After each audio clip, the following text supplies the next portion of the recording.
Di tengah keadaan ekonomi yang tidak baik-baik saja, Tuhan memerintahkan kita untuk tetap bersukacita senantiasa dalam setiap keadaan.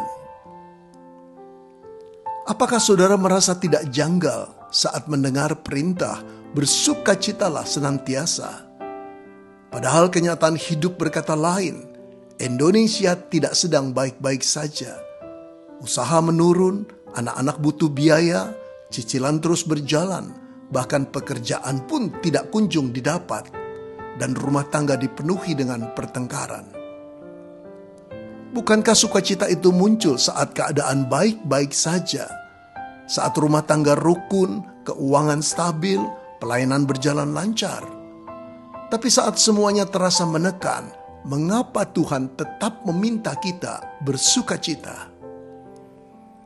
Saudara, firman Tuhan dalam Habakuk 3 ayat 17 dan 18 menyatakan, sekalipun pohon ara tidak berbunga, hasil pohon zaitun mengecewakan, namun aku akan bersorak-sorai di dalam Tuhan, beria-ria di dalam Allah yang menyelamatkan aku.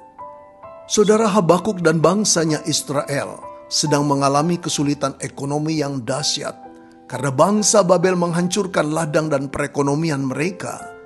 Namun Habakuk tetap bersukacita, bukan karena keadaan, tapi karena ia tahu siapa Tuhannya. Saudara, sukacita dalam Tuhan bukan ilusi psikologis, melainkan respon iman. Sukacita yang bersumber dari Allah bukan didasarkan pada kondisi luar, tapi koneksi batin dengan Tuhan yang tidak pernah berubah. Jika kita hanya menunggu kondisi yang membaik baru bisa bersukacita, maka kita menjadikan keadaan itu sebagai Tuhan kita. Tapi orang percaya dipanggil untuk menjadikan Tuhan sebagai sumber utama. Saudara, bayangkan seorang anak kecil yang memeluk erat ayahnya di tengah badai. Hujan tetap turun, petir tetap menggelegar, tapi pelukan itu memberi rasa aman.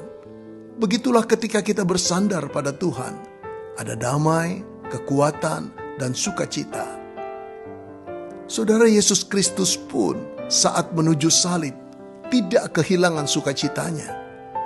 Ibrani 12 ayat 2 berkata, dengan mengabaikan kehinaan, tekun memikul salib ganti sukacita yang disediakan bagi dia. Ia tahu penderitaannya bukan akhir, tapi jalan menuju kemenangan. Saudara, mulailah dengan keputusan sederhana. Ubahlah fokus saudara. Alih-alih terus memikirkan apa yang kurang, pikirkanlah siapa yang saudara masih miliki, Allah. Sukacita tidak datang karena semua baik, tapi karena kita percaya bahwa Tuhan tetap baik dalam segala hal. Mulailah hari dengan ucapan syukur, bukan keluhan. Ambillah waktu menyembah, bukan dengan mengkhawatirkan keadaan. Lihatlah bahwa Tuhan tidak pernah meninggalkan saudara, bahkan ketika pendapatan berkurang dan jalan keluar belum tampak.